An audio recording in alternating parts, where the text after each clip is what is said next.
तो आज का वीडियो मैं फिर से कहानी के साथ शुरू करता हूँ। पहले यही वीडियो का फर्स्ट पार्ट आया है जो शायद आपने देखा है, तो आज उसी वीडियो का मैं सेकेंड पार्ट आपको बोलने चाह रहा हूँ। ये कहानी शुरू होता है एक लड़के से जो एक बहुत अच्छी कंपनी में अच्छा सा जॉब करता है। जॉब का पूरा पैसा सेविंग करता है, 1-2 ईयर तो हो ही गया है, तो सेविंग भी अच्छा खासा है उसके पास। तो मेंटेनेंस जब उसका हो जाता है कि घर चल जाता है, सब कुछ हो जाता है, तो 3 साल बाद वो सोचता है कि मुझे बिजनेस करना है। एक लोन लेता है और छोटा सा बिजनेस स्टार्ट करता है। तो अभी क्या है, उसको बिजनेस का कुछ एक्सपीरियंस नहीं था, तो बिजनेस चलता है, स्टार्ट करता है। 1 महीना 2 महीना थोड़ा थोड़ा प्रॉफिट भी आता है, तो उसको बहुत खुशी आता है कि हाँ मुझे तो बिजनेस आ गया, चल रहा है मेरा बिजनेस। तो अभी जॉब में तो आपको पता ही होगा कॉर्पोरेट में कितना प्रेशर रहता है, तो वो धीरे धीरे सोचता है कि हाँ एक टाइम आएगा जब मैं, बहुत जल्दी वो टाइम आएगा, एक टाइम बोलूँ तो ज़्यादा बोल रहा हूँ, बहुत जल्दी वो टाइम आएगा कि मैं अपना जॉब को क्वाइट करके अपना पूरा टाइम बिजनेस को दूंगा। ऐसे ही चलते चलते उसको बिजनेस में पहला लॉस होता है। वो सोचता है बिजनेस में तो लॉस होता ही है, ठीक है चलो। उसके बाद सेकेंड लॉस होता है, वो मान लेता है। उसके बाद थर्ड लॉस होता है। अब उसको दिमाग में आया कि क्या मेरा कुछ गलती हो रहा है क्या, इतना क्यों लॉस हो रहा है। फिर उसके साथ चौथा लॉस होता है। अब उसको लगता है कि शायद बिजनेस मेरे लिए नहीं है। वो अपने दोस्त के साथ बात करता है, बोलता है, तो दोस्त उसको बोलता है देख तू शायद टाइम मैनेजमेंट में गलती कर रहा है, तू जॉब भी कर रहा है, तू बिजनेस भी कर रहा है, तू शायद अपना टाइम को नहीं मैनेज कर पा रहा है, तू थोड़ा देख अपने टाइम को देख, मैनेज कर, धीरे धीरे सब ठीक हो जाए। तो वो घर जाता है, घर जाके सुकून से एक मस्त नींद लेता है, सुबह उठता है, ऑफिस जाता है। वो सोचता है कि चलो 2-3 दिन मुझे कुछ सोचना नहीं है, बस दिमाग को मुझे शांत करना है। आफ्टर 1 वीक दिमाग को रेस्ट देने के बाद वो फिर से टाइम मैनेजमेंट के ऊपर फोकस करता है। तब उसको नजर आता है कि सारा टाइम वो ऑफिस के काम में ही सोचता है। सिर्फ रात को सोने से पहले वो ठीक करते हैं कि कितना प्रोडक्ट मुझे खरीदना है, कितने दाम में बेचना है, किसको बेचना है, कब बेचना है, कब माल नहीं बेचना है, कब कम खरीद के लाना है माल, कब माल को ज्यादा खरीदना है, कब उसे कहाँ बेचना है, इसके बारे में उसने सोचा ही नहीं था। अपना गलती खुद को समझ आ जाता है। फिर वो ठीक करता है कि चलो 1 महीना या 2 महीना मैं जॉब छोड़ दूंगा, पूरा टाइम बिजनेस को दूंगा। चलो 2 महीने के बाद उसने अपना जॉब को छोड़ दिया। अब वो बिजनेस में अपना फोकस करने लगा। करते करते करते उसे थोड़ा सा प्रॉफिट होता है। अब उसको आने लगा मजा, क्योंकि अब उसे यकीन हो गया है कि बिजनेस मेरे लिए है। फिर दूसरा मंथ होता है प्रॉफिट, उसको बहुत मजा आता है। फिर होता है बहुत बड़ा प्रॉफिट, उसको बहुत मजा आता है। उसके बाद जो भी प्रॉफिट आया था, उसने सोचा एक प्रॉफिट को मुझे पूरा अपने बिजनेस में कैपिटल में इन्वेस्ट करना है, क्योंकि मुझे अपना बिजनेस ग्रोथ करना है, बहुत बड़ा बिजनेस करना है, अंबानी बनना है, टाटा बनना है, बिजनेस बढ़ाना है मुझे। तो अपना पूरा कैपिटल लेके जाता है बिजनेस में और डाल देता है बिजनेस में। अब बिजनेस करता है, बिजनेस करता है, होता है लॉस। लेकिन अब उसको दिल में डर नहीं है कि कैपिटल बढ़ गया है, लेकिन उसने अपनी एक नेक्स्ट गलती नहीं देखा। उसके बिजनेस के साथ उसका लॉस बहुत बढ़ गया। दूसरा महीना फिर से होता है लॉस। अब उसको होता है टेंशन कि तब तो उसके पास जॉब था, लेकिन अब उसके पास ना जॉब है, ना सेविंग्स है, और उसके साथ लोन का ईएमआई भी देना है जो बिजनेस स्टार्ट करने से पहले उसने बिजनेस के लिए लिया था। अब होता है इमोशन ट्रिगर, होता है बड़ा गलती। इस गलती के चक्कर में वो सोचता है मुझे रिवेंज लेना है, मुझे ज्यादा खरीदना है, ज्यादा बेचना है।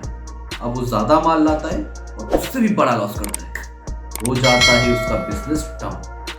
तो क्या समझे दोस्तों, समझो या ना समझो आपके बात, लेकिन मुझे बहुत कुछ समझ में आ गया। क्या समझा हूँ वो आपको डिटेल में वीडियो में बताने चाह रहा हूँ।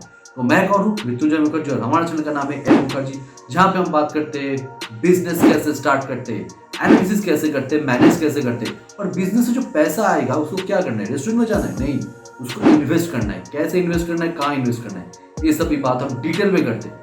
तो अगर आप ऐसे ही वीडियो देखने के लिए इंतजार कर रहे थे और बैठे थे, तो क्या कर रहे हो, दबा दो बेल आइकन, जुड़ जाओ हमारे साथ। चलो वीडियो को आगे बढ़ाते हैं।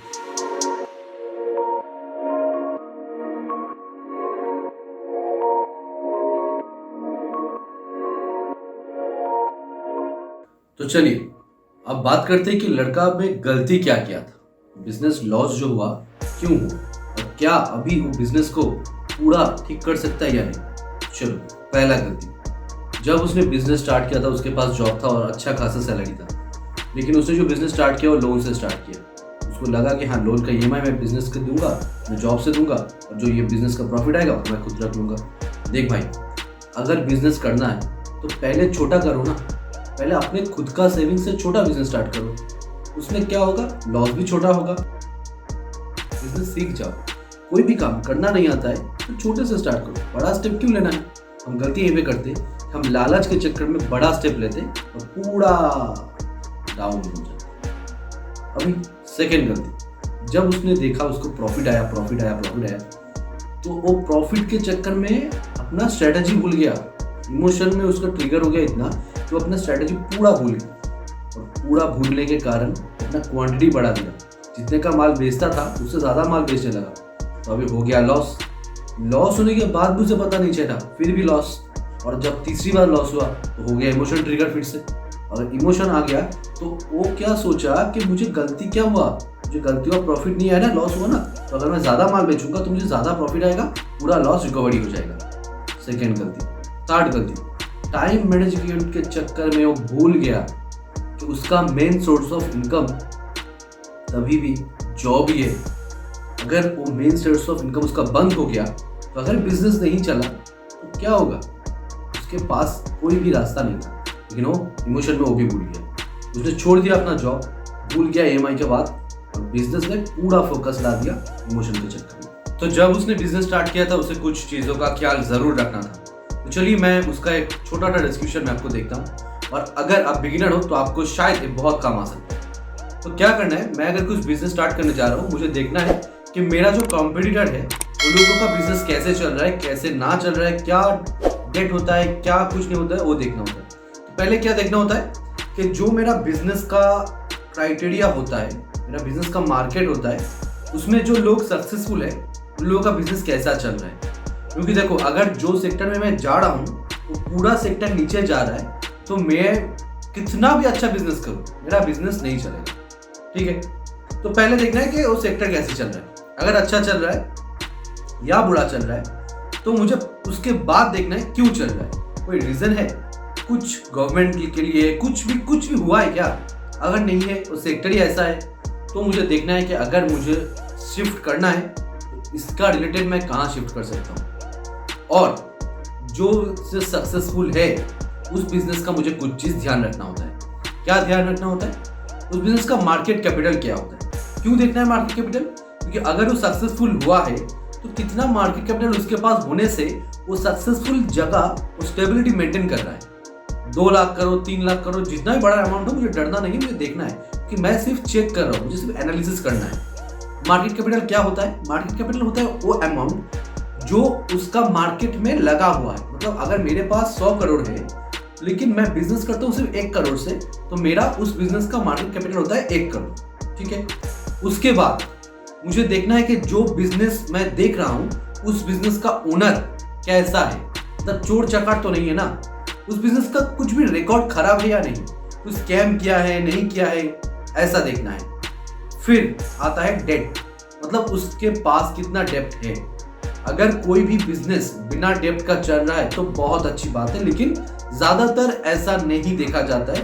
डेप्ट थोड़ा भी होता है, लेकिन सबसे ध्यान रखने वाली बात है कि डेप्ट जितना भी हो, डेप्ट अगर 100 करोड़ हो तो उसके पास cash minimum 98 crore to 90 crore होना चाहिए। क्योंकि अगर कुछ भी हालात आ जाए, कोरोना आ जाए, कुछ भी हो जाए, वो जब डेप्ट उसके पास है, अगर कोई उसे मांगे कि अभी तुम्हें पूरा डेप्ट देना है, तो उसे देने के लिए कम से कम 80% अमाउंट उसके पास होना चाहिए। तभी मैं उस सेक्टर के उस बिजनेस को स्टेबल बिजनेस मान सकता हूं। उसके बाद प्रॉफिट क्या आ रहा है 3 महीने में, मतलब क्वार्टरली क्या प्रॉफिट आ रहा है, क्या लॉस हो रहा है, और ईयरली क्या प्रॉफिट आ रहा है, क्या लॉस हो रहा है। क्योंकि अगर उसका ही क्वार्टरली लॉस में जा रहा है तो 90% या फिर 95% चांस है कि मैं अगर छोटा उसका ही बिजनेस कर रहा हूं तो मेरा भी बिजनेस 90 या 95% लॉस में ही जाएगा। 5% का बात मैं नहीं कर रहा हूँ, क्योंकि हर सिचुएशन में क्रिएटर लोग होता ही है जो अपना हर सब कुछ जाए वो अपना ठीक देख लेगा, मैं उसके बारे में बात नहीं कर रहा हूँ। मैं बात कर रहा हूँ यहाँ पे एवरेज लोगों के लिए। उसके बाद आता है प्लेज, मतलब गिरवी। जो कंपनी बहुत बड़ा हो जाता है वो कंपनी खुद को शेयर मार्केट या फिर स्टॉक मार्केट जो भी आप नाम दो उसमें लिस्ट कर लेता है। तो जब वो अपना लिस्ट कर लिया उसके बाद कुछ शेयर मतलब कुछ हिस्सा कंपनी का क्या उसने प्लेज रखा है किसके पास पैसे के लिए? अगर रखा है तो क्या प्लेज जितना वो रखा है क्या वो कम हो रहा है? मतलब अगर 2019 में उसने अपना कंपनी का 50% किसी के पास प्लेज रखा है तो 2020 में क्या वो प्लेज बढ़ गया है या फिर कम गया है? क्योंकि अगर कम हो रहा है तो अच्छा है, बहुत अच्छा है। स्टार्टअप खरीदा था, स्टार्टअप के लिए उसने प्लेज किया था, अभी उसने प्लेज धीरे धीरे कम कर रहा है, मतलब बिजनेस का स्टेबिलिटी आ रहा है। लेकिन अगर 2019 में 50% था और 2020 में वो 55% हो गया, मतलब उसने प्लेज का हिस्सा बढ़ा दिया। पैसा उसके पास है नहीं, पैसा पाने के लिए अपना बिजनेस उसने गिरवी रख दिया। तो अगर किसी बिजनेस का ओनर को ही अपने आप पे फेथ नहीं है तो हम उस सेक्टर को कैसे माने? उसके बाद अगर वो बिजनेस बहुत बाहर जाता है तो क्या फॉरेन इन्वेस्टर्स पे इन्वेस्ट करता है या नहीं? अगर करता है तो कितना करता है, मतलब कितना परसेंटेज वो इन्वेस्ट करता है? अगर नहीं करता है तो क्यों नहीं करता है? उसके बाद एक बहुत बहुत इंपॉर्टेंट बात जो मैं आपको बोलने जा रहा हूँ, बहुत सारे ऐसा अच्छा कंपनी होता है जो कंपनी बहुत अच्छा है, स्टेबल कंपनी है, प्रॉफिट आ रहा है, लेकिन उसके कंपनी के ओनर के पास उसके कंपनी का शेयर शायद 10% ही होगा। मतलब अगर मेरा कंपनी का टोटल वैल्यू है 100 तो मेरे पास खुद के पास सिर्फ 10% का ओनरशिप है। अगर कहीं पे भी ये दिख जाए उस सेक्टर में अगर आप जाना चाहो तो संभल जाओ, क्योंकि उस सेक्टर का अगर बहुत बड़ा हिस्सा जिसको आप सक्सेसफुल मान रहे हो वो प्लेज में है इतना कि आपने खुद के पास सिर्फ 10% रखा है, बाकी उसने प्लेज कर दिया है, तो बहुत 90% चांस यही है कुछ दिन बाद आप भी ऐसा कर सकते हो। मैं करोगे ऐसा नहीं बोल रहा हूँ, कर सकते हो। तो कैसे करते हैं बिजनेस का एनालिसिस मैंने आपको थोड़ा थोड़ा बता दिया। ये बहुत बेसिक बात मैंने आपको बताया, बहुत बिगिनिंग लेवल पे अगर आप हो तो मैंने आपको ये सब बात बताया। बिजनेस का फंडामेंटल एनालिसिस, बैलेंस शीट कैसे चेक करते हैं वो हम धीरे धीरे बताएंगे, क्योंकि अगर मैं अभी आपको बता दूंगा तो मैं तो बता दूंगा लेकिन आपको समझ में नहीं आएगा। तो जैसे ही इस वीडियो पे 50 लाइक या फिर 100 लाइक हो जाता है, मैं इस वीडियो का नेक्स्ट पार्ट मैं आपको दे दूंगा। इस वीडियो का नेक्स्ट पार्ट मतलब इसका एक थर्ड पार्ट है जहाँ पे मैं स्टॉक मार्केट का टेक्निकल के बारे में बात कर रहा हूँ, वो मैं आपको दे दूंगा नेक्स्ट वीक। लेकिन इस वीडियो का मतलब जो फंडामेंटल मैं बात कर रहा हूँ, मतलब मार्केट कैपिटल हो गया, आपका डेट हो गया, आपका कैश फ्लो हो गया, आपका प्रॉफिट एंड लॉस हो गया, वो क्या क्या मायने रखता है, इसके बारे में डिटेल वीडियो अगर आपको चाहिए तो मैं आपको तभी दूंगा जब कंप्लीट हो जाएगा मेरा टारगेट। तो चलिए दोस्तों, आज का वीडियो पे खत्म करते हैं, मिलेंगे नेक्स्ट वीडियो पे टेक्निकल एनालिसिस का थोड़ा बेसिक, क्योंकि जो लोग स्टॉक मार्केट में इन्वेस्ट करना चाहते हो और एकदम बिगिनिंग स्टेज में हो उन लोगों के लिए एकदम बिगिनिंग वाला वीडियो मैं लाने जा रहा हूँ। तो अगर आपको अच्छा लगे तो लाइक कर देना, क्योंकि इससे हमें मोटिवेशन मिलता है। तो चलो गाइस, और अगर आप स्टॉक मार्केट के बारे में कुछ सीखना चाहते हो, जानना चाहते हो, मेरा एक टेलीग्राम का चैनल है, डिस्क्रिप्शन में लिंक दिया है। और अगर कुछ भी प्रॉब्लम होता है तो आप टेलीग्राम में जाके M_मुखर्जी और J में I लगा के आप मुझे सर्च कर सकते हो। आप मेरे साथ ज्वाइन हो सकते हो, मैं पूरा फ्री में वहाँ पे स्टॉक मार्केट के बारे में मुझे कितना भी नॉलेज है मैं आपको शेयर करूँगा, ठीक है। और मेरा बिजनेस का और एक इंस्टाग्राम चैनल है जहाँ पे मैं बिजनेस का रील बनाता हूँ, बिजनेस को ग्रोथ कैसे करते हैं, बिजनेस का स्ट्रेटेजी कैसे डेवलप करते हैं, और अगर वो भी आपको देखना है तो वो भी डिस्क्रिप्शन में दिया हुआ है। और ऐसे ही वीडियो आई बटन में थोड़ा दिया हुआ है, आप थोड़ा देख लीजिए। चलिए गाइस, आज का वीडियो पे खत्म करते हैं, मिलेंगे नेक्स्ट वीडियो में।